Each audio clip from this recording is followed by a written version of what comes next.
Good morning. आज हम लोग पूरा इनऑर्गेनिक केमिस्ट्री का ऑब्जेक्टिव एक सनसनी नज़र में देखेंगे। तो ये भी आपका इम्पोर्टेंट चैप्टर में से है, इम्पोर्टेंट ऑब्जेक्टिव है। तो आप लोग एग्जाम से पहले एक बार इसको अच्छे से देख लें, जो याद है या एक बार पढ़ लें, जो इम्पोर्टेंट होगा स्क्रीनशॉट रख लेंगे। चलिए स्टार्ट करते हैं। आपको पता होगा अयस्क क्या होता है। सबसे पहला आप लोग को एग्जाम में पूछ देगा अयस्क क्या होता है।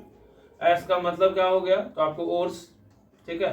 तो जिन खनिजों से धातु का निष्कर्षण होता है, ठीक है, जिन खनिजों से धातु का निष्कर्षण होता है, धातु का निष्कर्षण होता है, उसे क्या कहते हैं, आपको पता होगा अयस्क कहते हैं। एग्जाम में आपसे ऑब्जेक्टिव या 2 मार्क्स में भी पूछ देता है, ठीक है। तो अयस्क क्या होता है, ओर्स क्या होता है, वो जिन मिनरल से मेटल को एक्सट्रैक्ट किया जाता है, इंग्लिश में बोल देते हैं आप लोग को, उसे क्या कहते हैं, ओर्स कहते हैं, अयस्क कहते हैं।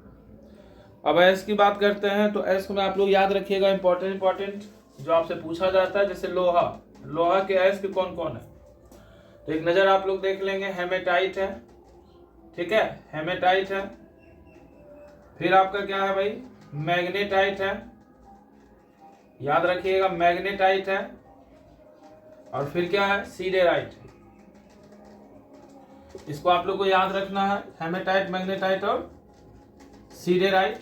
ये आपके लोहा के मुख्य अयस्क हैं जो आपके एग्जाम में पूछा जाता है, ठीक है। फिर आयरन पायराइट है, तो ये सब लोहा का मुख्य अयस्क है। एक और है, आपको याद नहीं आ रहा है, लुग्नोसाइट या ऐसे करके कुछ होगा, आप लोग देख लीजिएगा, शायद असाइनमेंट पे लिखा है। हेमेटाइट Fe2O3, मैग्नेटाइट Fe3O4, ठीक है, याद रखिएगा। और सीडेराइट की अगर फॉर्मूला की बात करें तो सीडेराइट का आपका फॉर्मूला होता है FeCO3। तो यहाँ से आप ये याद रखिएगा, लोहा के मुख्य अयस्क है, तो यहाँ से एग्जाम में क्वेश्चन आता है। फिर कॉपर के अयस्क की बात कर लेते हैं। तो कॉपर का क्या है, तो कॉपर का अयस्क बहुत सारा है, जैसे क्यूपराइट, फिर मेलाकाइट, ठीक है। आप इंग्लिश मीडियम वाले जो होंगे सुन रहे होंगे, इसका इंग्लिश आपको पता होगा, क्यूपराइट मेलाकाइट सेम ही होता है, क्यूपराइट मेलाकाइट। और कॉपर ग्लास, कॉपर ग्लास, तो याद रखना है आपको। तो क्यूपराइट का फॉर्मूला क्या होता है, Cu2O। मेलाकाइट की अगर फॉर्मूला की बात करें तो मेलाकाइट के फॉर्मूला को आप लोग देख लेंगे, CuCO3, CuOH का होल ट्वाइस। और कॉपर ग्लास क्या होता है, Cu2S। तो एक नजर आपको देखते जाना है, ठीक है। ये इनके ओर्स हैं, यहां से एग्जाम में क्वेश्चन आता है, तो तैयार रहिए देखने के लिए। आज आपका 1 घंटा का क्लास होगा और 1 घंटा के वीडियो में आप सारे इंपॉर्टेंट MCQ को एक बार देख लेंगे। अब एल्यूमिनियम की बात कर लेते हैं। तो एल्यूमिनियम के भी अयस्क हैं, आप लोग को पता होगा, बॉक्साइट, कोरंडम, क्रोयोलाइट। एल्यूमिनियम के क्या क्या अयस्क हैं आपको पता होना चाहिए। तो एल्यूमिनियम के अयस्क हैं Al, तो बॉक्साइट, फिर क्या है, कोरंडम है, और फिर क्या है, क्रायोलाइट है, ठीक है। तो याद रखना है, बॉक्साइट का फॉर्मूला होता है Al2O3 2H2O, कोरंडम का फॉर्मूला होता है Al2O3, और क्रायोलाइट का फॉर्मूला होता है, ठीक है, Na3AlF6 होता है। अब यहां से आप याद रखिएगा, ठीक है। यही एल्यूमिना का भी फॉर्मूला होता है, एग्जाम में आपसे पूछता है कई बार एल्यूमिना का फॉर्मूला क्या होता है, तो याद रखिएगा Al2O3, ठीक है। मोती का भी शायद इसी तरह से कुछ फॉर्मूला होता है, तो इसको आप देख लीजिएगा। फिर जिंक की बात करें, Zn, तो जिंक का याद रखिएगा, जो एक मेन है जिंक ब्लेंड, जहां से क्वेश्चन बनता है ZnS। एक कैलेमाइन होता है, याद रखिएगा, ये ZnCO3 होता है। तो यहां से आप फॉर्मूला याद रखिएगा जिंक के अयस्क का। फिर आपसे कुछ पूछ देता है, जैसे Hg, पारा, तो पारा का याद रखिएगा HgS होता है, सीनेबार, जो कि एग्जाम में कई बार क्वेश्चन पूछा है कि सीनेबार किसका अयस्क होता है, तो याद रखिएगा पारा का अयस्क होता है। फिर आपसे पूछ देता है कैसीटेराइट, SN3, तीन का क्या होता है, तो याद रखिएगा कैसीटेराइट किसका है, तो याद रखना है कैसीटेराइट आपका किसका अयस्क है, तो टीन का है, SN का है। तो यहां से आपको कुछ याद रखना है, ये सब आपको काम देगा, ठीक है। चलिए, तो यहां से अब आगे बढ़ते हैं, इसको आप लिख लीजिए, अब मिटाते हैं। अब हम लोग चलते हैं आगे पढ़ाओ की ओर। आगे इंपॉर्टेंट कुछ ऑब्जेक्टिव हैं, आप बढ़िया से देख लीजिए सब चैप्टर को एक बार।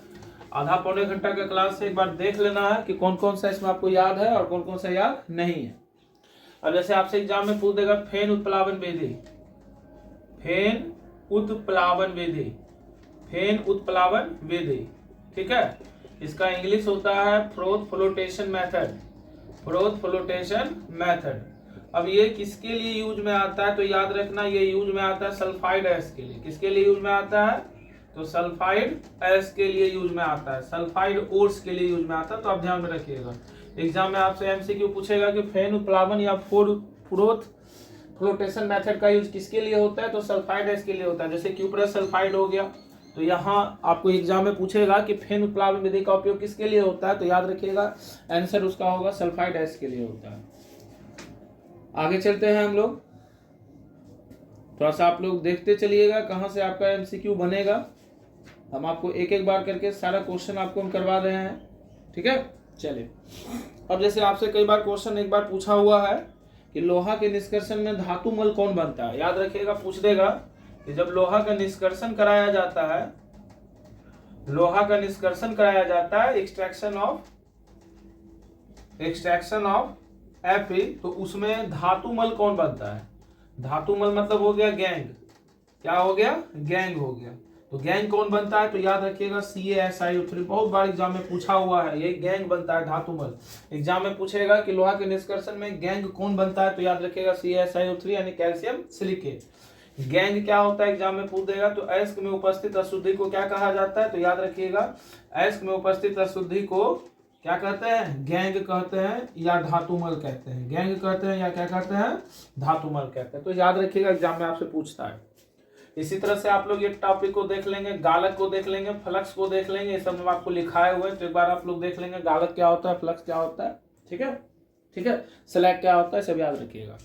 चलिए, तो एक एक नजर आपको एक बार देख लेना है। आधा पौने घंटा का ये वीडियो है मात्र, आपको इसको देख कर ही जाना है, ठीक है। तो चलते हैं आगे, हम लोग बढ़ते हैं। अब जैसे आपसे पूछ दिया जाए, एग्जाम में कई बार क्वेश्चन पूछा जाता है, ठीक है, कि लोहा का निष्कर्षण किससे कराया जाता है, तो मेनली कराया जाता है बॉक्साइट एस्क से। पूछेगा एग्जाम में कि लोहा का निष्कर्षण किस एस्क से होता है, बॉक्साइट से। कॉपर का निष्कर्षण किससे होता है, तो ज्यादा आपको क्यूपराइट से होता है, Cu2O से होता है। आपसे पूछ देगा कि एल्यूमिनियम का निष्कर्षण मेनली किससे होता है, तो याद रखिएगा बॉक्साइट से होता है। किससे होता है, बॉक्साइट से होता है। माफ कीजिएगा, लोहा का निष्कर्षण हेमेटाइट एस्क से होता है। किससे होता है, हेमेटाइट से होता है, ठीक। तो लोहा का निष्कर्षण हेमेटाइट से कराया जाता है, एल्यूमिनियम का बॉक्साइट से, haematite Fe2O3, bauxite Al2O3 2H2O। तो याद रखिएगा जिंक का निष्कर्षण किससे होता है, तो जिंक ब्लैंक से होता है। तो ये सब आपको याद रखना है, यहाँ से क्वेश्चन पूछेगा कि लोहा का निष्कर्षण किस एस्क से होता है, हेमेटाइट। कॉपर का किससे होता है, क्यूपराइट। एल्यूमिनियम का किससे होता है, बॉक्साइट। जिंक का किससे होता है, जिंक ब्लैंक से होता है। तो याद रखना है आपको, ठीक है। चलते हैं अब आगे।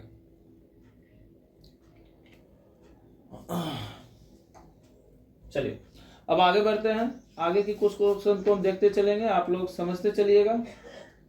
चलिए, बहुत इंपॉर्टेंट क्वेश्चन है, मोंड प्रक्रम का यूज किसके लिए किया जाता है। एग्जाम में पूछेगा आपसे मोंड प्रक्रम, मोंड प्रोसेस के थ्रू किसका एक्सट्रैक्शन होता है, किसका निष्कर्षण होता है। तो याद रखना है आपको मुंह पे, निकेल का। किसका, यानी निकेल का जो एक्सट्रैक्शन कराया जाता है, किससे कराया जाता है, तो याद रखिएगा मोंड प्रोसेस से। फिर एक आपका है वॉन ऑर्केल विधि, याद रखिएगा वॉन ऑर्केल विधि, यानी वॉन ऑर्केल मेथड, ठीक है। स्पेलिंग थोड़ा सा आप लोग देख लीजिएगा, याद नहीं आ रहा आपको, ध्यान से स्पेलिंग थोड़ा सा देख लीजिएगा। वॉन ऑर्केल मेथड, ये किसके लिए यूज किया जाता है, तो याद रखिएगा वॉन ऑर्केल मेथड यूज किया जाता है जिरकोनियम के लिए, यानी ZR के लिए। किसके लिए यूज किया जाता है, ZR के लिए यूज किया जाता है। तो यहां से आप लोग को क्वेश्चन पूछा जाएगा, आप लोग याद रखिएगा। मंडल परिष्करण का यूज किसके लिए होता है, मंडल परिष्करण, जोन रिफाइनिंग, मंडल परिष्करण, जोन रिफाइनिंग लिखिएगा इसका, याद रखिएगा अर्धचालक के लिए किया जाता है, यानी सिलिकॉन, जर्मेनियम, ये सब के लिए किया जाता है जोन रिफाइनिंग मेथड का यूज। याद रखना है आप लोग को, भर भर के एग्जाम में पूछेगा, ठीक है। ये सब क्वेश्चन आप लोग को याद रखना है, ये सब क्वेश्चन आपसे एग्जाम में आएगा, और आएगा तो आप लोग को एकदम धुआं धुआं कर देना है। चलिए आगे बढ़ते हैं। अब आगे थोड़ा सा मिश्र धातु देख लें। आप लोग को बताया हुआ है कि मिश्र धातु में क्या होता है कि कॉपर जिंक किससे बना हुआ होता है, तो याद रखिएगा कॉपर जिंक पीतल का मिक्सचर होता है। किसका होता है? कॉपर प्लस जिंक को मिला दें पीतल हो जाएगा। कांसा किससे बन जाएगा? याद रखिएगा कॉपर प्लस टीन से। कॉपर प्लस टीन से क्या बनता है? कांसा बनता है। तो याद रखना है आपको, यानी ब्रॉस और ब्रोंज याद रखिएगा, दोनों इसका इंग्लिश होता है, आप लोग को याद रखना है। ठीक है, तो यहां से याद रखिएगा ब्रॉस और ब्रोंज का जो है ये आपका मिश्र धातु है। क्या है ये? मिश्र धातु है। तो याद रखना आपको किससे किससे कौन मिलकर बनता है। चलिए आगे बढ़ते हैं हम लोग अगले पड़ाव की ओर। अगला क्वेश्चन पे आते हैं। तो यहां से क्वेश्चन आपका एग्जाम में बनेगा, तो आप सब याद रखिएगा कि कहां से क्या बन रहा है। मिश्र धातु को याद रखिएगा जिसका इंग्लिश एलॉय होता है। ठीक है, चलिए याद रखना है कॉपर जिंक मिलता है तो पीतल होता है, कॉपर टीन मिलता है तो कांसा होता है। और एक चीज, एल्यूमिनियम के निष्कर्षण में किसको मिलाया जाता है? तो याद रखना एल्यूमिनियम के निष्कर्षण में एग्जाम में पूछेगा किसका यूज किया जाता है, तो याद रखना यूज तो बहुत किया जाता है, क्रायोलाइट का भी यूज होता है। किसका यूज होता है? एक्सट्रैक्शन ऑफ एल्यूमिनियम में क्रायोलाइट का भी यूज होता है। और क्रायोलाइट क्या करता है? गलनांक कम करता है और चालकता बढ़ा देता है। याद रखिएगा, तो ये सब चीज आप लोग को पूछता है। ठीक है, एक होता है फफोलेदार तांबा, आपसे पूछ दे क्या होता है, तो फफोलेदार तांबा याद रखिएगा कि कॉपर तांबा में जब सल्फर मिल जाएगा तो इसी को कहते हैं फफोलेदार तांबा। ठीक है, फिर आप थोड़ा सा ध्यान से देख लेंगे एक बार ढलवा लोहा और फिर पिटवा लोहा देख लेंगे। ये टॉपिक आपके एमसीक्यू वाले असाइनमेंट में दिया हुआ है कि किसमें कार्बन का प्रतिशत कितना होता है। ढलवा और पिटवा लोहा में आप लोग देख लेंगे एक बार इसको अच्छे से।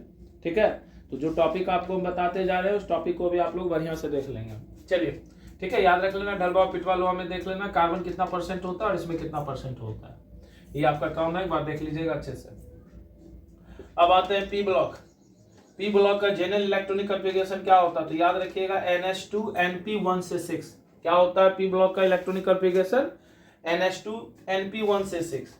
आपसे पूछ देगा डी ब्लॉक का क्या होता है, तो N-1D 1 से 10 NS1 से 2। तो याद रख लीजिएगा ये पी ब्लॉक और डी ब्लॉक का इलेक्ट्रॉनिक कॉन्फ़िगरेशन है।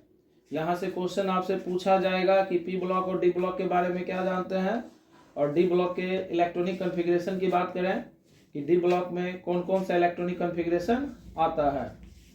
तो यहां से आपको प्रश्न पूछेगा और एग्जाम में प्रश्न बनेगा।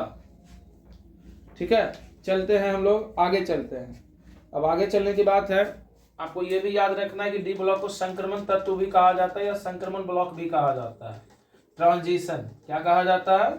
ट्रांजिशन एलिमेंट के नाम से भी डी ब्लॉक को जाना जाता है।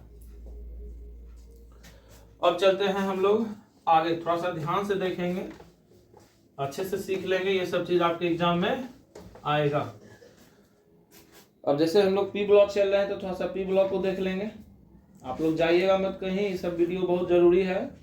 ये सब टॉपिक को एक बार आप अच्छे से देख लीजिए, स्पेशली आपके लिए काफी हेल्पफुल होगा। ठीक है, तो थोड़ा सा आप लोग देख लेंगे। पीरियोडिक टेबल जब आए हैं तो पी ब्लॉक में थोड़ा सा देख लेते हैं। ब्लॉक 4 होते हैं, S, P, D और F होते हैं। एग्जाम में आपसे पूछ देगा कि S का आकार कैसा होता है, तो कई बार पूछा हुआ क्वेश्चन है, तो याद रखिएगा गोलाकार यानी स्फेरिकल। P का अगर आपसे पूछ दे तो याद रखना है डम्बेल, सिंगल डम्बेल होता है। ठीक है, D की बात अगर कर ली जाए तो D में याद रखिएगा डबल डम्बेल होता है। कैसा होता है? डबल डम्बेल होता है, डबल डम्बेल होता है। और F में क्या होता है याद रखना नॉन डिफाइंड। F का कोई शेप उप है ही नहीं, डिफाइन नहीं होता है, तो याद रखना है यहां से।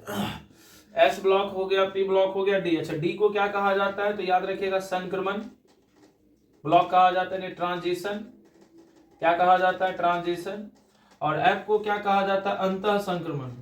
एग्जाम में आपसे ये भी क्वेश्चन कई बार आया हुआ है कि F ब्लॉक को किस नाम से जाना जाता है, तो इनर ट्रांजिशन। किस नाम से जानते हैं? इनर ट्रांजिशन के नाम से जानते हैं। आप लोग को याद रखना, ये सब क्वेश्चन भर भर के पूछेगा, और जब पूछेगा तो आपको जवाब अच्छे से देना है, घबराना नहीं है। ठीक है, तो चलिए हम लोग एक बार फिर से आपको लिख देते हैं एक चीज और, कि एस ब्लॉक का इलेक्ट्रॉनिक कॉन्फ़िगरेशन क्या होता है, तो NS1 से 2। पी का क्या होता है, याद रखना पूछेगा, NS2 NP1 से 6। डी का क्या होता है, तो N-1 D 1 से 10 NS1 से 2। और एफ ब्लॉक का क्या होता है, एक सेकेंड बढ़िया से, N-2 F1 से 14 N-1 D 0 से 1 और NS2। तो आप एक बार इसको अच्छे से देख लें, यहाँ से प्रश्न एग्जाम में काफी बार पूछता है, जिस चीज को हम रिपीट कर रहे हैं आप एक बार इसको देखते चले जाइए, क्योंकि एग्जाम में इससे क्वेश्चन आएगा और बनेगा और पूछेगा ही, तो आपको याद रखना है अच्छे से ये सब क्वेश्चन को। सारे ब्लॉक के समान इलेक्ट्रॉनिक कॉन्फ़िगरेशन को आप लोग, कॉमन इलेक्ट्रॉनिक कॉन्फ़िगरेशन को एक बार बढ़िया से देख लेंगे। एग्जाम में कोई भी क्वेश्चन आपसे पूछ सकता है, पी वाले का, डी वाले का या एफ वाले का पूछ सकता है, तो आप इसको अच्छे से जवाब दे देंगे। ठीक है, तो एक बार रिपीट कर लेते हैं। एस का जो होता है स्पेरिकल होता है, पी डम्बेल होता है, डी डबल डम्बेल होता है, डिफाइन नहीं है। एस का NS1 से 2 होता है, पी का, डी का और एफ का। ये इलेक्ट्रॉनिक कॉन्फ़िगरेशन है। चलते हैं हम लोग आगे,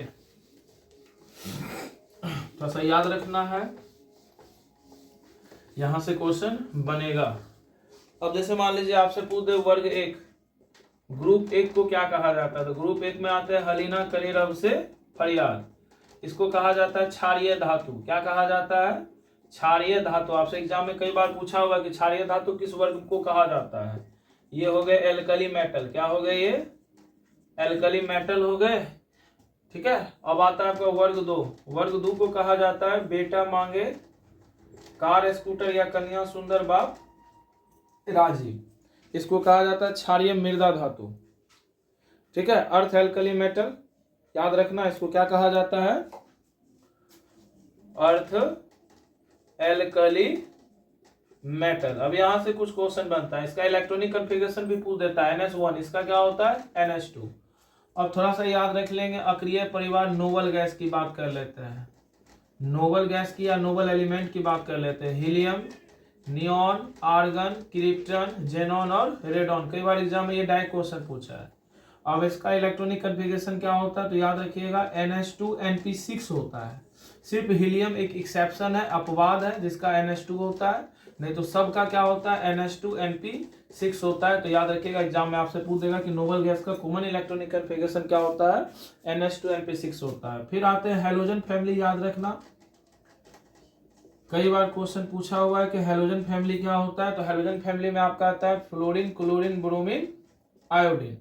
और ये जो आते हैं हैलोजन, अच्छा अक्रिय किस ग्रुप में आता है ये भी पूछता है, तो याद रखिएगा अक्रिय आता है वर्ग 18 में, ग्रुप 18 में। याद रखिएगा नोबल फैमिली किस में आते हैं, ग्रुप 18 में आते हैं।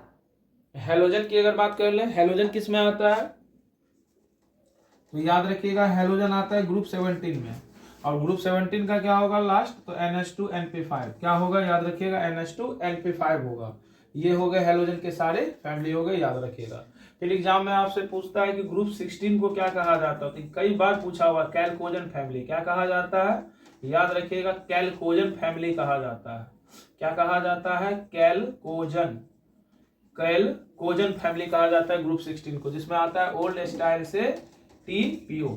तो याद रखिएगा ये ग्रुप 16 में आता है। तो यहां से आपको क्वेश्चन पूछेगा। ठीक है, तो ये सब एक बार आप लोग को देख लेना है, बहुत जरूरी चीज है। यहाँ से आपका कितना ऑब्जेक्टिव बनेगा एग्जाम में ये मैं बता नहीं सकता हूँ, आप ही कल्पना करो कि कितना बनेगा ये। ठीक है, चलते हैं अब आगे की ओर। हम लोग आगे क्वेश्चन पे आते हैं। ठीक है, चलिए अब कुछ क्वेश्चन तेजी से हम लोग देखते चलते हैं। अब आपको पता होगा कि ग्रुप में ऊपर से नीचे जाने पर ये आपको पता होना चाहिए, बेसिक चीज है कि परमाणु आकार क्या होता है, बढ़ता है, और बाएं से दाएं जाने पर क्या होता है, आवर्त में परमाणु आकार घटता है। क्या होता है, घटता है। याद रखिएगा ये सब टॉपिक को, एग्जाम में आपसे पूछेगा। अब आपसे समझ लीजिए, अब थोड़ा सा एक दो ट्रिक बढ़िया से जो आपके लिए काफी इंपॉर्टेंट है। अब सुनिए, परमाणु आकार बढ़ता है तब क्या होता है, परमाणु आकार बढ़ने पर, ठीक है, परमाणु आकार बढ़ने पर क्या क्या होगा देखिएगा, यानी जिसका परमाणु आकार ज्यादा होगा, तो याद रखिएगा जिसका परमाणु आकार ज्यादा होगा वो अम्लीयता भी ज्यादा होगा। ठीक है, उसका अम्लीयता भी क्या होगा, अधिक होगा। अम्लीयता भी क्या होगा, अधिक होगा। और वो अवकारक भी अधिक होगा। अवकारक भी क्या होगा? अधिक होगा। अवकारक भी अधिक होगा। तो याद रखना है ये सब टॉपिक को। अब जैसे एग्जाम में आपसे क्वेश्चन पूछ दे, देखिएगा, नेपाल, पाकिस्तान, असम सब क्या है? बीमार है। अब इसका H के साथ बॉन्ड बना दीजिए, PH3, ASS3, SbS3 और BiS3 हाइड्रोजन के साथ ये ट्रावैलेंसी का निर्माण करता है। अब आपसे इसमें क्वेश्चन पूछ दिया जाएगा कि सबसे ज्यादा अम्लीय इसमें कौन होगा, तो याद रखिएगा सबसे अधिक अम्लीय Bi का आकार बड़ा है और N का आकार क्या है? छोटा। ऊपर से नीचे बढ़ने पर आकार बढ़ता है, तो अम्लीयता सबसे ज्यादा किसका हो जाएगा? तो याद रखिएगा BiS3 का। और सबसे कम किसका हो जाएगा? NH3 का। आपसे पूछ देगा क्षारीयता के बारे में, तो क्षारीयता उल्टा हो जाएगा, यानी छोटा आकार वाले का क्षारीयता ज्यादा होता है। पढ़ लीजिए बढ़िया से कि एटॉमिक साइज बढ़ने पर एसिडिटी बढ़ता है, इंग्लिश की बात कर लें, एसिडिटी बढ़ता है और अवकारक भी बढ़ता है। अवकारक का मतलब हो गया रिड्यूसिंग कैरेक्टर, ठीक, तो ये याद रखना है।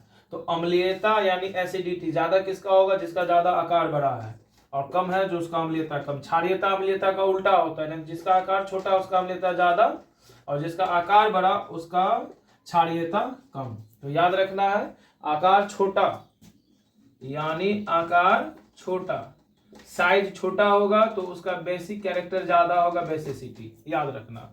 आकार बड़ा होगा तो उसका क्या होगा? तो याद रखना कि अम्लीयता ज्यादा होगा यानी एसिडिटी कैरेक्टर क्या होगा? ज्यादा होगा। फिर वही टॉपिक है कि इसमें आपसे पूछे अवकारक कौन होगा ज्यादा। बढ़िया से इस टॉपिक को समझिएगा। अवकारक कई बार क्वेश्चन पूछता है ये सब। अवकारक मतलब हो गया रिड्यूसिंग कैरेक्टर, और रिड्यूसिंग क्या होता है? याद रखिएगा साइज के डायरेक्टली प्रोपोर्शनल होता है, यानी जिसका बड़ा साइज। तो BiS3 का सबसे बड़ा साइज है, तो अवकारक में भी BiS3 क्या होगा? सबसे बड़ा होगा। और आपसे पूछ देगा ऑक्सीकारक, तो ऑक्सीकारक में याद रखिएगा ऑक्सीडाइजिंग, तो ऑक्सीडाइजिंग में याद रखिएगा ये साइज का उल्टा होता है। साइज का क्या होता है? उल्टा। साइज बड़ा ऑक्सीकारक कम, यानी छोटा साइज वाले का ऑक्सीकारक ज्यादा। तो NH3 क्या होगा? यहाँ पर सबसे बेहतर ऑक्सीकारक होगा। तो याद रखिएगा यहां से। तो क्वेश्चन यहां से बनेगा और पूछा जाएगा यहां से, और आपको जवाब देना होगा। चलिए यहां से और हम कुछ क्वेश्चन देख लेते हैं जो एग्जाम में आपसे बार बार पूछता है, रिपीट होता है, तो आप उस क्वेश्चन को छोड़ेंगे नहीं, देखते चलना है, ठीक है। यहां से क्वेश्चन आएगा और आएगा। चलिए क्वेश्चन जैसे देख लेते हैं हम लोग कुछ क्वेश्चन और को।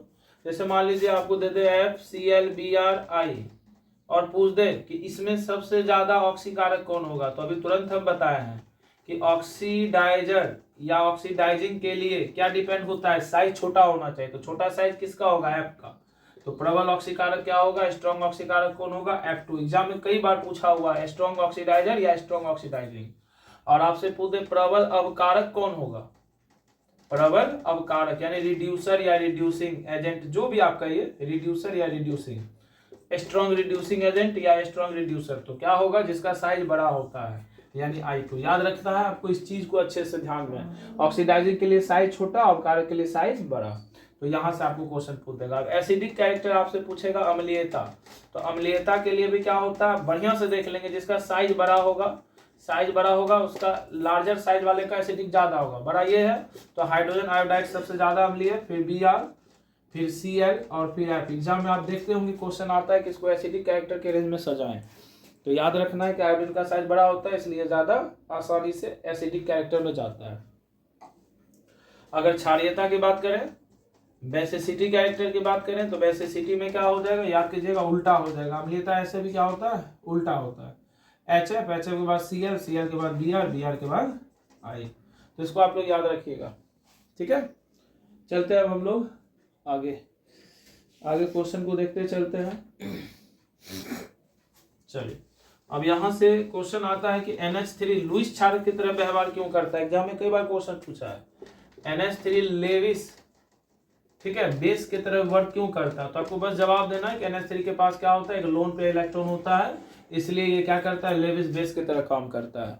और इसी के कारण एक अच्छा इसमें क्वेश्चन भी होता है, इसी के कारण एक अच्छा लिगेंड भी होता है। ये क्या होता है? एक अच्छा लिगेंड भी होता है लोन पे इलेक्ट्रॉन के कारण। एग्जाम में पूछ देगा कि NH3 में नाइट्रोजन का हाइब्रिडाइजेशन क्या होता है, तो याद रखिएगा एग्जाम में पूछा हुआ क्वेश्चन है sp3 क्या होता है, sp3 होता है। तो याद आपको ये सब क्वेश्चन रखना है, एग्जाम में पूछेगा। अच्छा NH3 बनाया कैसे जाता है, तो याद रखिएगा NH3 को बनाया जाता है हैबर प्रोसेस से। किससे बनाया जाता है, हैबर प्रोसेस से, जिसमें कैटलिस्ट बहुत पूछता है एग्जाम में। Fe और MO कैटलिस्ट होता है और MO वर्धक का काम करता है। किसका काम करता है, वर्धक का, याद रखिएगा ये कैटलिस्ट है। हैबर प्रोसेस से बनता है NH3। एग्जाम में क्वेश्चन काफी बार पूछा हुआ है कि N2O5 में नाइट्रोजन की सह संयोजकता कितनी होती है, सह संयोजकता कितनी होती है, तो याद रखना 4 होता है। ठीक है, तो यहां से आपको क्वेश्चन पूछेगा। फिर लाफिंग गैस का फॉर्मूला क्या होता है, याद रखना लाफिंग गैस का फॉर्मूला क्या होता है, तो याद रखना N2O, हंसने वाले गैस का, इसका नाम होता है नाइट्रस ऑक्साइड। तो यहां से आपको क्वेश्चन पूछेगा और पूछते रहता है, आप बनाते चलेंगे। अब चलते हैं थोड़ा सा हम लोग देख लेते हैं इंपॉर्टेंट, नाइट्रिक एसिड को कैसे फॉर्म किया जाता है। तो याद रखना ओस्टवाल्ड प्रोसेस से नाइट्रिक एसिड को बनाया जाता है। किससे बनाया जाता है, ओस्टवाल्ड से नाइट्रिक एसिड को बनाया जाता है। यानी नाइट्रिक एसिड को बनाने के लिए किसका यूज करेंगे, तो ओस्टवाल्ड प्रोसेस का यूज करेंगे, तब जाके मेरे को क्या बनेगा, नाइट्रिक एसिड बनेगा। ठीक है, और इसके लिए कैटलिस्ट याद रखना प्लेटिनम कैटलिस्ट का यूज होता है नाइट्रिक एसिड। यानी नाइट्रिक एसिड किससे बनता है, तो नाइट्रिक एसिड बनता है ओस्टवाल्ड प्रोसेस से। ठीक, और वहां कैटलिस्ट कौन काम करता है, प्लेटिनम। फिर सल्फ्यूरिक एसिड किससे बनता है, ये सब आपको याद रखना है। सल्फ्यूरिक अम्ल तो किससे बनता है, कॉन्टैक्ट प्रोसेस से। किससे बनता है, कॉन्टैक्ट प्रोसेस से बनता है। और यहाँ कैटलिस्ट यूज होता है V2O5। तो यहां से याद रखना उत्प्रेरक के बारे में पूछता है क्वेश्चन। तो चलते हैं आगे, हम लोग देखते चलेंगे। तो ये सब क्वेश्चन आपसे एग्जाम में पूछेगा, तो एक बार आप लोग समय निकाल के, ये 15-20 मिनट आधा घंटा का वीडियो है, इसको आप लोग देख लेंगे। ठीक है, चलिए आगे चलते हैं। अब आगे बढ़ते हैं, आगे के कुछ ऑब्जेक्टिव को जल्दी से देख लिया जाए। ठीक है, चलिए व्हाइट फॉस्फोरस और रेड फॉस्फोरस को थोड़ा सा देख लीजिएगा। P4 किसका फॉर्मूला होता है, तो याद रखिएगा व्हाइट फॉस्फोरस का होता है। कई बार एग्जाम में पूछेगा श्वेत फॉस्फोरस। ठीक है, श्वेत फॉस्फोरस का होता है। और P4N किसका होता है, तो याद रखना भाई रेड फॉस्फोरस का। किसका होता है, रेड फॉस्फोरस का, लाल फॉस्फोरस का, याद रखना है। ठीक है, ये काफी जहरीला होता है, पॉइजनस होता है, और ये जहरीला नहीं होता, याद रखिए। ठीक है, यहाँ से क्वेश्चन आता है। इसको पानी में डुबा कर रखते हैं, इसको बाहर रखते हैं। ठीक है, याद रखना। फिर आपसे पूछ देगा कि फास्फोरस की एटोमिसिटी कितनी होती है संयोजकता, यानी कितना होता है परमाणुकता, 4 होता है, याद रखना। और श्वेत फास्फोरस को लंबे टाइम तक गर्म करने पर वो किस में बदल जाता है, लाल फास्फोरस में। तो यहां से आपको क्वेश्चन आएगा, और आएगा तो आप लोग जवाब देंगे। दिया सलाई में आपको लाल फास्फोरस का यूज किया जाता है, चूहा मारने के बीच में भी फास्फोरस का यूज किया जाता है। क्वेश्चन है pH3 से pH4+ का बॉन्ड एंगल ज्यादा क्यों होता है, बॉन्ड एंगल अधिक क्यों होता है, याद रखना है। pH3 से pH4+ का आबंध कोण का मान अधिक क्यों होता है, तो याद रखना है कि pH3 का जब स्ट्रक्चर बनाएंगे तो यहाँ एक लोन पेयर इलेक्ट्रॉन आएगा, और pH4+ का जब स्ट्रक्चर बनाएंगे तो यहाँ पर लोन पेयर इलेक्ट्रॉन नहीं आएगा। तो इसके कारण इसका बॉन्ड एंगल लोन पेयर के कारण घट जाता है, इसका बढ़ जाता है, इसमें लोन पेयर नहीं होता है। ये सब क्वेश्चन आपको याद रखना है जहां से क्वेश्चन पूछता है। जैसे चलिए अब आते हैं अगला पड़ाव पे। आपसे कई बार बताया है कि H3PO4 की क्षारकता कितनी होती है, याद रखना 3। कितनी क्षारकता होती है, बेसिसिटी, कई बार क्वेश्चन पूछेगा। बेसिसिटी इसका कितना होता है, 3। H3PO3 का बेसिसिटी कितना होता है, 2। क्या बताया था कि ऑक्सीजन के एक नंबर को कम कर देना है उसके बेसिसिटी ऑर्डर को निकालने के लिए। ठीक है, चलिए एनसीईआरटी में भी आपसे क्वेश्चन पूछा हुआ है, ये डायरेक्ट क्वेश्चन पूछा हुआ है, तो आप याद रखेंगे सब क्वेश्चन को, कभी भी आपके एग्जाम में आ सकता है। H2O द्रव है, जबकि H2S क्या होता है, गैस होता है, याद रखिएगा। H2O में हाइड्रोजन बॉन्ड बनता है और H2S में हाइड्रोजन बॉन्ड नहीं बनता है, याद रखना है। ठीक है, चलिए अगला पड़ाव की ओर बढ़ते हैं, अगला क्वेश्चन देखते हैं। और फिर देखिए आगे एग्जाम में आपसे पूछता है कि ओजोन का फॉर्मूला क्या होता है, तो याद रखिएगा। ओजोन के भी बारे में पूछा हुआ है, तो ओजोन का फॉर्मूला क्या होता है, तो याद रखना O3। और याद रखिएगा ओजोन कैसे काम करता है, तो ओजोन काम करता है, आपको हॉस्पिटल वगैरह में देखते होंगे इसका छिड़काव किया जाता है, ठीक है, एंटीबैक्टीरियल के रूप में बैक्टीरिया को मारने के लिए। तो यहाँ से, और ओजोन स्ट्रॉन्ग ऑक्सीडाइजिंग एजेंट होता है, याद रखिएगा, पूछ देगा एग्जाम में, ये क्या होता है, प्रबल ऑक्सीकारक होता है। ओजोन क्या होता है, प्रबल ऑक्सीकारक होता है, स्ट्रॉन्ग ऑक्सीडाइजर होता है। क्या होता है, स्ट्रॉन्ग ऑक्सीडाइजर होता है, प्रबल ऑक्सीकारक होता है। चलिए सल्फर, सल्फर किस फॉर्म में पाया जाता है, कई बार एग्जाम में क्वेश्चन पूछता है, एसिड, ठीक है, याद रखिएगा। सल्फर किस फॉर्म में पाया जाता है, तो S8 में पाया जाता है। एक क्वेश्चन है कि ओलियम, ओलियम का फॉर्मूला क्या होता है, तो याद रखिएगा ओलियम का फॉर्मूला होता है H2H2O7। ओलियम का यूज कहाँ किया जाता है, तो याद रखना है सल्फ्यूरिक एसिड बनाने में। किसमें बनाने में, सल्फ्यूरिक एसिड के फॉर्मेशन में ओलियम का यूज किया जाता है, ठीक है। तो ये सब क्वेश्चन आपको याद रखना है। और ओलियम किससे रिएक्ट करके सल्फ्यूरिक एसिड बनाता है, तो याद रखना वाटर से, वाटर से रिएक्ट करके ये क्या बनाता है, सल्फ्यूरिक एसिड बनाता है। तो यहां से आपको क्वेश्चन आएगा। अच्छा, भूपर्पट्टी में सबसे अधिक कौन पाया जाता है, तो ये आप याद रखिएगा, कई बार क्वेश्चन पूछा हुआ है। भूपर्पट्टी में सबसे अधिक कौन पाया जाता है, सबसे अधिक कौन पाया जाता है, तो याद रखना है आपको ट्रिक, सिलिकॉन Fe, ये ट्रिक याद रखना है। अगर पूछे तो सबसे ज्यादा सिलिकॉन धातु में पूछे तो Fe, फिर एल्यूमिनियम तीसरे स्थान पर, ठीक है, याद रखिएगा। चलते हैं हम लोग आगे की ओर बढ़ते हैं। तो ये सब क्वेश्चन आपके लिए काफी इंपॉर्टेंट है, जहां से क्वेश्चन पूछा जाता है, ठीक है। चलिए अब आगे बढ़ते हैं। क्लोरीन से दो विषैले गैस का नाम आपको कहेगा लिखने, पॉइजनस। तो एक याद रखना COCl2 फॉस्जिन या कार्बोनिल क्लोराइड होता है, एक लग लेना CaOCl2 विरंजक चूर्ण का फॉर्मूला।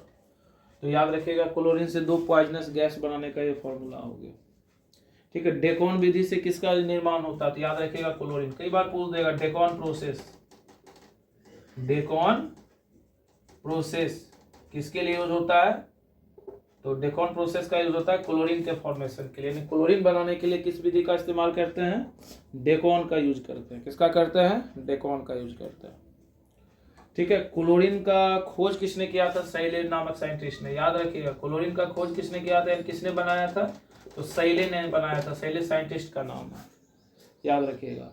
और आयोडीन का याद रखिएगा कुटबी, आयोडीन का क्या याद रखना है आपको, कुटबी याद रखना है, ठीक है। चलिए आगे बढ़ते हैं। आपको हम बताए थे कि एसिडिक कैरेक्टर में आयोडीन सबसे ज्यादा अम्लीय होता है, ठीक है। अब आते हैं एक क्वेश्चन और एग्जाम में कई बार रहता है आपसे, अम्लीयता को लेकर, एसिडिक कैरेक्टर को लेकर रहता है, अम्लीयता एसिडिक कैरेक्टर को लेकर रहता है। तो याद रखिएगा ये वाला ऑर्डर, HClO4, HClO3, HClO2 और HClO, याद रखना ये ऑर्डर, याद रखना, ज्यादा ऑक्सीजन वाला एसिडिक कैरेक्टर ज्यादा होगा, ठीक। फिर एक क्वेश्चन आपसे पूछ देगा HOF, HOCl, HOBr, HOI, ज्यादा एसिडिक कैरेक्टर किसका होगा, I, फिर क्या होगा Br, फिर क्या होगा Cl और फिर क्या होगा F। तो याद रखना आपको ये सब क्वेश्चन को। अब आते हैं इनर्ट गैस में। तो इनर्ट गैस में याद रखना या नोबल गैस, दोनों सेम चीज नहीं होता है, लेकिन अभी आप लोग जानिए एक ही चीज है। तो इनर्ट या नोबल गैस में याद रखिएगा, आपसे एग्जाम में पूछेगा कि जैसे आपको पता होगा, इसको हिंदी में उत्कृष्ट गैस भी कहते हैं। अब इसका नाम आपको पता होगा, helium, neon, argon, krypton, xenon और रेडॉन। और आपको पूछ देगा एग्जाम में कि ये सब में कौन एक ऐसा इकलौता है जो कंपाउंड बनाता है।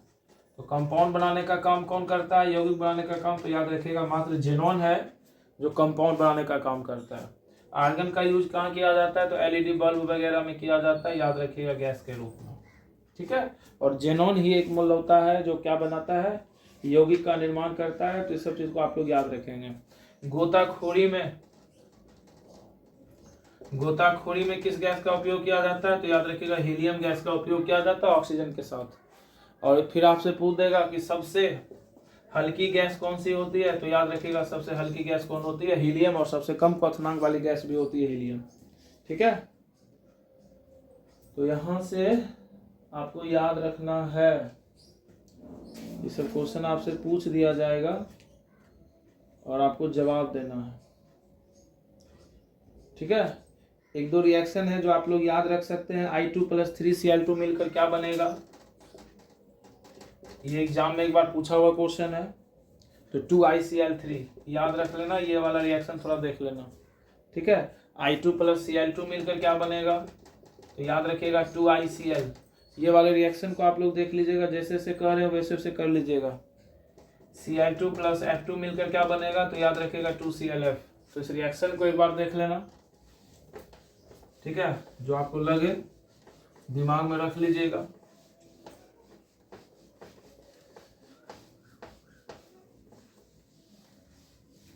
अब आगे बढ़ते हैं हम लोग। तो यहां से सवाल आपका पूछेगा और आपको जवाब देना है। ठीक है, चलिए, आपसे एक बार एग्जाम में कई बार क्वेश्चन पूछा है कि XeF4 का आकार कैसा होता है। याद रखना ये सब याद। XeF4 का आकार कैसा होता है? तो याद रखिएगा वर्ग समतलीय, स्क्वायर प्लेनर। क्या होता है? कई बार पूछा हुआ क्वेश्चन है। ठीक है, स्क्वायर प्लेनर होता है। चलिए आगे बढ़ते हैं। डी ब्लॉक में बहुत बार सवाल पूछा है, याद रखिएगा। सबसे पहले डी ब्लॉक के अपवाद कौन है, एक्सेप्शन कौन है? ठीक है, एग्जाम में पूछता है कई बार कि निम्न में कौन जो है डी ब्लॉक का होते हुए भी नहीं है। तो याद रखिएगा 3 एलिमेंट्स है, Zn, वो फिर Cd और Hg। याद रखिएगा ये डी ब्लॉक के एक्सेप्शन है, ये डी ब्लॉक में नहीं आते हैं। अब डी ब्लॉक को याद रखिएगा, प्रथम संक्रमण श्रेणी, द्वितीय संक्रमण श्रेणी, इस तरह से बांटा गया है। प्रथम संक्रमण श्रेणी, ठीक है, फिर द्वितीय संक्रमण श्रेणी, फिर तृतीय संक्रमण श्रेणी, ट्रांजिशन सीरीज इसको कहा जाता है। क्या कहा जाता है? फर्स्ट ट्रांजिशन सीरीज, फिर ये सेकेंड ट्रांजिशन, और ये फिर क्या है? थर्ड ट्रांजिशन सीरीज है। अब यहां से आपको क्या करना है, याद रखना है। फर्स्ट ट्रांजिशन सीरीज को आपको कम से कम याद रखना, जिसका नाम बताया हुआ है। स्कूटर टीवी कार में फेंको, नहीं तो कुबर जाग जाएगा। याद रख लेना इसको, कई बार एग्जाम में क्वेश्चन पूछा है कि निम्न में कौन फर्स्ट ट्रांजिशन सीरीज में नहीं आता है। तो इतना को आपको याद रख लेना। यहाँ से ट्रिक आप देख लीजिएगा कि इसमें से कौन नहीं आ रहा है, यहाँ से आप क्वेश्चन बना लीजिएगा। ठीक है, चलिए आगे बढ़ते हैं। अब यहाँ से कुछ कुछ क्वेश्चन है जो आपसे कई बार पूछा हुआ है। जैसे Mn2O7 में पूछ देगा Mn का ऑक्सीडेशन नंबर कितना होगा। Mn2O7 में पूछ देगा कि Mn का ऑक्सीडेशन नंबर कितना होगा। तो निकालने आता होगा, इसको x मान लेंगे। ये 2 × 14, 2x = +14, x का कितना होगा? +7। याद रखिएगा ऑक्सीजन जनरली ऑक्सीडेशन नंबर क्या दिखाता है? -2 दिखाता है। ठीक है, चलते हैं हम लोग आगे। एक बार ये भी क्वेश्चन पूछा है आपसे कि MnO4 में Mn का ऑक्सीडेशन नंबर क्या होगा। निकालिए थोड़ा सा। तो जिसका ऑक्सीडेशन नंबर निकालना होता है उसको x मानते हैं, और अदरवाइज का आपको पता होना चाहिए। K का क्या होता है? +1, Mn का क्या होता है? x। ये हो गया 2 × -8, ये -7, x का वैल्यू कितना होता है? +7, यानी Mn का ऑक्सीडेशन नंबर +7। तो यहां से क्वेश्चन आएगा। अब कुछ क्वेश्चन है जो बहुत ही जरूरी है, जिसको आपको करके ही जाना चाहिए एग्जाम में। ठीक है, चलिए। अब जैसे मान लीजिए चुंबकीय आघूर्ण निकालने कर देगा। सबसे पहले आपको इलेक्ट्रॉनिक विन्यास लिखने का आता है, ये आपको आना चाहिए। इलेक्ट्रॉनिक विन्यास, इलेक्ट्रॉनिक कॉन्फ़िगरेशन, इलेक्ट्रॉनिक कॉन्फ़िगरेशन। तो हमको कई बार आपको ये ट्रिक बताया है, इस ट्रिक पर आप निकाल लीजिए, काम हो जाएगा खत्म। बेसिक आप यही याद रखिए, स्कूटर टीवी कार में फेंको, नहीं तो कुबर जाल जाएगा। ठीक है, चलिए। तो यहां से आपको इलेक्ट्रॉनिक कॉन्फ़िगरेशन खींचने कहेगा। तो इलेक्ट्रॉनिक कॉन्फ़िगरेशन जब आपको खींचने कहेगा, तो इलेक्ट्रॉनिक कॉन्फ़िगरेशन के लिए आप लोग को रूल बताया है। इसका 21 होता है, इसका एटॉमिक नंबर 22, इसका 23, इसका होता है 24, इसका होता है 25, एटॉमिक नंबर है 26, 27, 28, 29 और 30। ये क्या है? परमाणु संख्या है।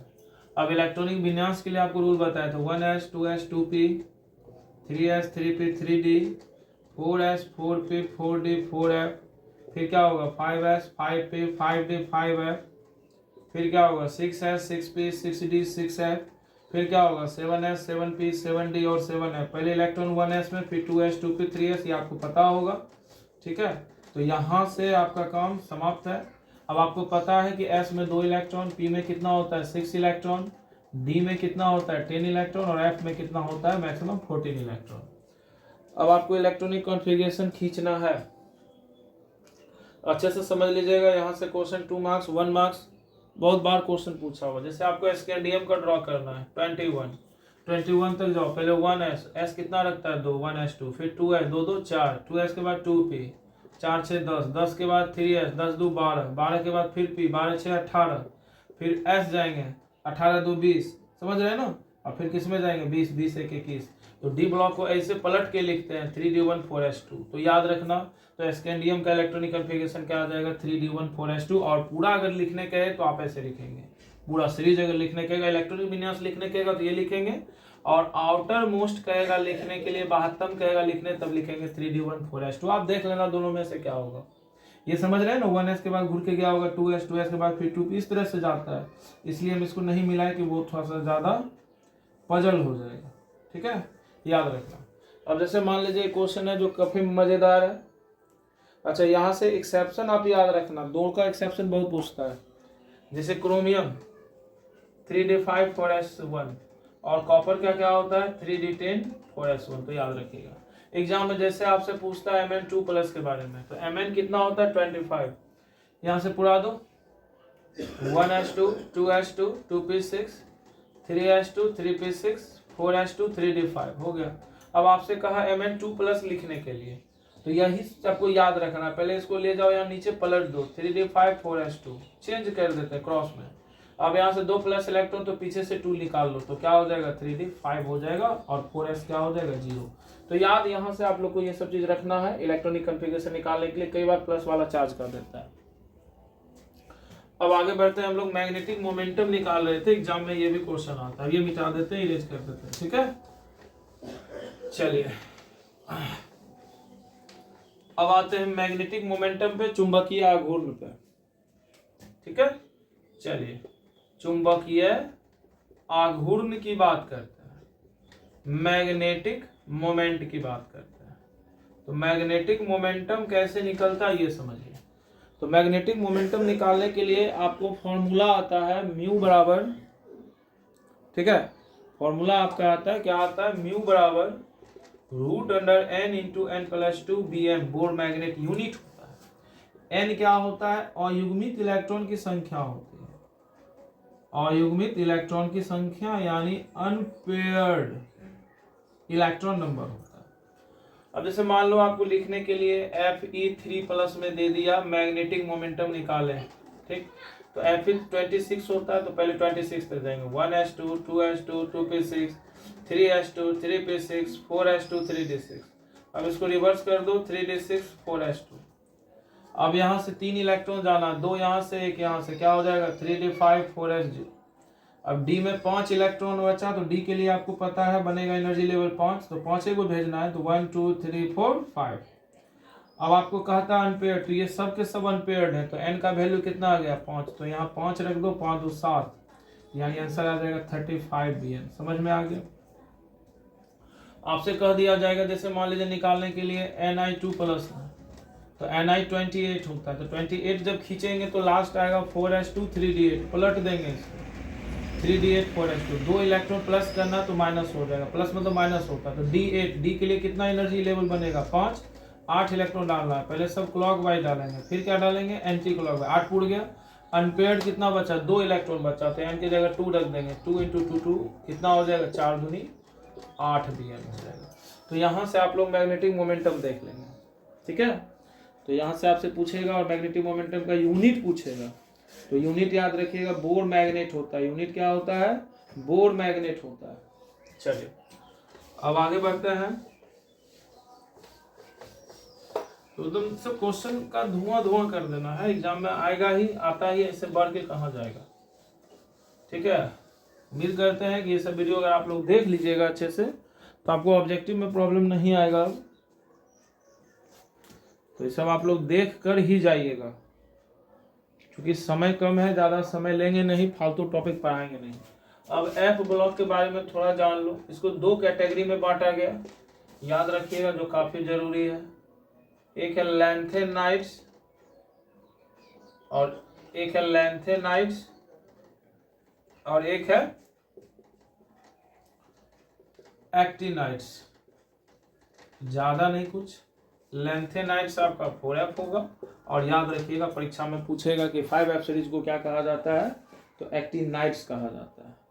तो याद रखिएगा लैंथेनाइट्स और एक्टिनाइट्स।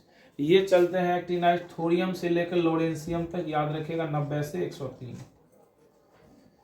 ठीक है, याद रखना, थोरियम से लेकर लॉरेंशियम तक, सीरियम से लेकर ल्यूटेशियम तक, सीरियम से लेकर ल्यूटेशियम तक चलता है। इसको भी याद रखिएगा 58 से 71। ठीक है, तो याद रखिएगा इस एलिमेंट्स का भी नाम, यहाँ से एलिमेंट्स को भी पूछता है। अब हम लोग सबसे बड़ा यानी बॉस टॉपिक की ओर जा रहे हैं, जो सबसे बॉस है।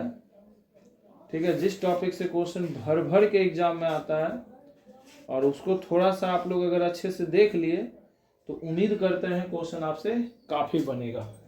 ठीक है, तो चलिए एक नज़र हम लोग देख लेते हैं क्वेश्चन को। चलिए, अब जो आपका टॉपिक है वो टॉपिक काफ़ी फेमस टॉपिक है, और यहाँ से एग्जाम में ना जाने कितने प्रश्न पूछे हैं, और कई बार पूछता ही है। कोऑर्डिनेशन कंपाउंड, जैसे K4FeCN6 को कौन सा यौगिक कहते हैं, तो कोऑर्डिनेशन कंपाउंड कहते हैं। एग्जाम में आपसे सिंपल पूछ देगा कि अगर ये बना दिया गया तो केंद्रीय परमाणु कौन है, इसमें कह देगा कि सेंट्रल एटम बताने के लिए, तो याद रखिएगा सेंट्रल एटम कौन होगा, Fe होगा। इसमें कह देगा कि अगर कंपाउंड लिख दिए लिगेंड कौन होगा, तो लिगेंड याद रखिएगा साइनाइड होगा। ये सेंट्रल एटम होता है, उसके बगल वाले को क्या कहा जाता है, लिगेंड कहा जाता है। क्या कहा जाता है, लिगेंड कहा जाता है। याद रखिएगा, आपसे पूछ देगा समन्वय सत्ता कौन है, यहाँ से समन्वय सत्ता यानी कोऑर्डिनेशन इंटाइटी, कोऑर्डिनेशन इंटाइटी कौन है, तो याद रखिएगा जो ब्रैकेट होता है पूरा, ये ब्रैकेट ही क्या होता है, कोऑर्डिनेशन इंटाइटी होता है। जैसे मान लो कहीं लिखा हुआ है NiCl4 2 माइनस में कोऑर्डिनेशन इंटाइटी, तो ये कोऑर्डिनेशन इंटाइटी हो गया। समन्वय सत्ता, सेंट्रल एटम कौन हो गया, तो निकेल हो गया। लिगेंड कौन हो गया, तो क्लोरीन हो गया। तो यहाँ से याद रखिएगा। अब जैसे आपसे पूछ देगा कि फ्लोरीन, क्लोरीन, ब्रोमीन कैसे लिगेंड है, तो याद रखिएगा एक दंती लिगेंड है। कई बार क्वेश्चन पूछा है ये सब, तो याद रखिएगा मोनोडेंटेड लिगेंड है। अब कई बार हम आपको बताते हैं C2O4En कैसे लिगेंड है, तो बाइडेंटेड लिगेंड, बस इसको याद रखो आप लोग। द्विदंती लिगेंड है, कैसे लिगेंड, एग्जाम में पूछ देता है कैसे लिगेंड है, ये द्विदंती लिगेंड है। ठीक है, चलिए अब आ जाते हैं EDTA। एग्जाम में पूछ देता है कि EDTA कैसा लिगेंड है, तो याद रखिएगा उभयदंती लिगेंड है, एम्बीडेंटेड लिगेंड है। तो याद रखना है, सब लिगेंड के बारे में आपको पता लग रहना चाहिए कि लिगेंड क्या होता है। ठीक है, तो कोऑर्डिनेशन इंटाइटी आप लोग को हमने बता दिया। अब यहाँ से और भी होता है, NO2 भी होता है, SCN भी होता है, ये सभी कोऑर्डिनेशन में, EDTA ये सब उभयदंती लिगेंड में, लिस्ट लिख लीजिएगा आप लोग। ठीक है, अब यहाँ से कुछ क्वेश्चन एग्जाम में आते हैं, जो क्वेश्चन आप लोग को पता होना चाहिए। कई बार आप लोग को हम बताए हुए हैं, आज एक बार हम शॉर्ट में बता देते हैं, आप लोग याद रखिएगा। जितने भी फ्लोरीन है, क्लोरीन है, ब्रोमीन है, आयोडीन है, सब पे माइनस होता है। C2O4 है, इस पे 2 माइनस होता है। NH3 पर 0 होता है, En पर 0 होता है, CO पर 0 होता है, H2O पर 0 होता है। ये याद रखिएगा ऑक्सीडेशन नंबर, इसका चार्ज हो गया। अब जैसे आपसे पूछ दें कि NiCO4 में निकेल का ऑक्सीडेशन नंबर कितना होगा, तो Ni को क्या मान लेंगे, XCO का चार्ज कितना होता है, 0, 0 × 4, टोटल चार्ज कितना, 0, तो Ni का ऑक्सीडेशन नंबर क्या हो गया, 0 होगा। याद रखिएगा। अब आपसे पूछ देगा कि NiCO4 में ऑक्सीडेशन नंबर कितना है, यहाँ पूछ देगा ऑक्सीडेशन, अब पूछ देगा कोऑर्डिनेशन नंबर कितना है। तो कोऑर्डिनेशन नंबर मतलब हो गया उपसह संयोजी संख्या। तो उपसह संयोजी संख्या की अगर बात कर लें तो उपसह संयोजी संख्या इसके लिगेंड के नंबर को कहते हैं 4। बस याद आपको रखना है जहां बायडेंटेड लिगेंड आएगा वहीं 2 से गुना करेंगे, तो ये बायडेंटेड लिगेंड है, यहाँ भी 2 से। जैसे मान लीजिए आपको पहले भी बताया कि FeC2O4 में कोऑर्डिनेशन नंबर कितना होगा, तो याद रखिएगा बायडेंटेड लिगेंड है तो 3 दूनी कितना हो जाएगा 6। तो ये तीनों चारों चीज पूछता है आपको। कई बार इसका परसंकरण बताया है, तो परसंकरण याद रखिएगा NiCO4 का sp3 होगा। हाइब्रिडाइजेशन क्या होगा इसका sp3 होगा। और फिर आपको क्या बताया है कि आकार वगैरह क्या होगा, तो ये सब आप निकाल लीजिएगा। जैसे आपसे पूछे ट्रिक बताया हुआ आपको कि 4FeCN6 में हाइब्रिडाइजेशन क्या होगा, तो D2sp3। आपको डाटा हम लिखा दिए, ऐसे में एक बार फिर लिख देते हैं, आप लोग लिख लीजिए। और आकार क्या होगा इसका अष्टफलकीय। आकार क्या होगा अष्टफलकीय ऑक्टाहेड्रल होगा। ठीक है, एक बार हम आपको इसका आकार लिखा देते हैं, आकार प्रकार आप लिख लीजिए। ठीक है, स्क्रीनशॉट ले लीजिए। यहां से क्वेश्चन कई बार आपसे पूछा हुआ है।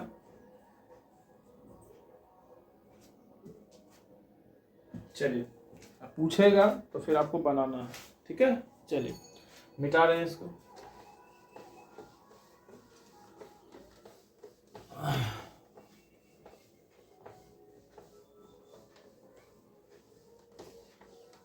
चलिए तो हम लोग देख लेते हैं एक बार फिर से।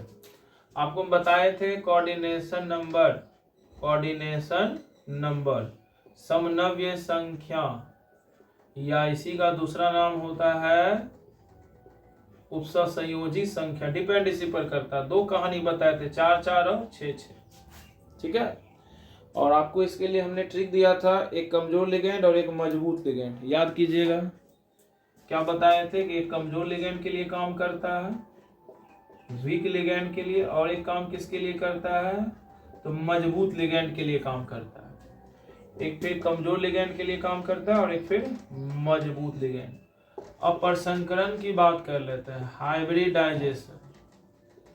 तो क्या होगा हाइब्रिडाइजेशन की बात कर लें तो इसमें sp3, इसमें dsp2, इसमें sp3d2 और इसमें d2sp3। याद रखना है। आकार की बात कर ले, ज्योमेट्रिकल शेप की बात कर ले, आकार की बात कर ले, तो आकार क्या हो जाएगा ये बताइए। तो फर्स्ट वाले का चतुष्फलकीय हो जाएगा, दूसरा का वर्गाकार समतलीय हो जाएगा। यानी ये क्या हो जाएगा चतुष्फलकीय, और ये क्या हो जाएगा वर्गाकार समतलीय। ये क्या हो जाएगा अष्टफलकीय, और ये भी क्या हो जाएगा अष्टफलकीय हो गया। यानी इसकी इंग्लिश की बात करें टेट्राहेड्रल, ये क्या होगा स्क्वायर प्लेनर, और ये क्या होगा ऑक्टाहेड्रल, ये भी क्या होगा ऑक्टाहेड्रल। तो याद रखिएगा यहाँ से। अब कमजोर लिगेंड कौन है, तो ट्रिक बताए थे आपको, फिर कल बाहर आएगी कह के पानी पिला दिया। याद रखिएगा ये कमजोर लिगेंड है, वीक लिगेंड है। ठीक है, याद रखना कौन से लिगेंड है, ये वीक लिगेंड है। अब स्ट्रॉन्ग लिगेंड की अगर हम लोग बात कर लेते हैं तो स्ट्रॉन्ग लिगेंड में क्या आता है, तो आप लोग देख लेंगे एक बार। तो स्ट्रॉन्ग लिगेंड में आता है नैनों से नैना चोट खा गए। याद रखिएगा। अब जैसे क्वेश्चन पूछ दिया गया आपसे PtCl4 2- के बारे में कैरेक्टर बताइए। तो Cl कैसा लिगेंड है कमजोर, कोऑर्डिनेशन नंबर कितना होता है जो उसका लिगेंड का नंबर है, बाइडेंटेड लिगेंड है नहीं जो डबल होगा, 4 है। तो Cl कहाँ गया 4, तो 4 ये कमजोर लिगेंड में है। तो हाइब्रिडाइजेशन कितना होगा sp3, आकार कितना होगा चतुष्फलकीय, तो आप यहाँ से निकाल सकते हैं। ठीक है, क्वेश्चन पूछ दिया गया है NiCN4 2- में Cn कैसा लिगेंड है, तो आपको देख रहे हैं मजबूत लिगेंड है, और मजबूत में 4 है, तो हाइब्रिडाइजेशन क्या है dsp2 है, और आकार क्या है स्क्वायर प्लेनर है। तो यहाँ से आप लोग इस क्वेश्चन को कर लेंगे। बाय द वे अब यहाँ से कुछ क्वेश्चन आपका बचा नहीं बताने के लिए, तो ये सब क्वेश्चन आप लोग करते रहेंगे। ठीक है, आ सकता है कुछ क्वेश्चंस और भी, लेकिन ज़्यादा आप दिमाग कितना लगाइएगा। ठीक है, तो यहाँ से आप और भी कुछ क्वेश्चंस कर सकते हैं, लेकिन छोड़िए देखा 2 क्वेश्चन इसके भी कीजिए, समय कम है। ठीक है, तो इतना आपको लोग कर लीजिएगा, बहुत इंपॉर्टेंट है MCQ।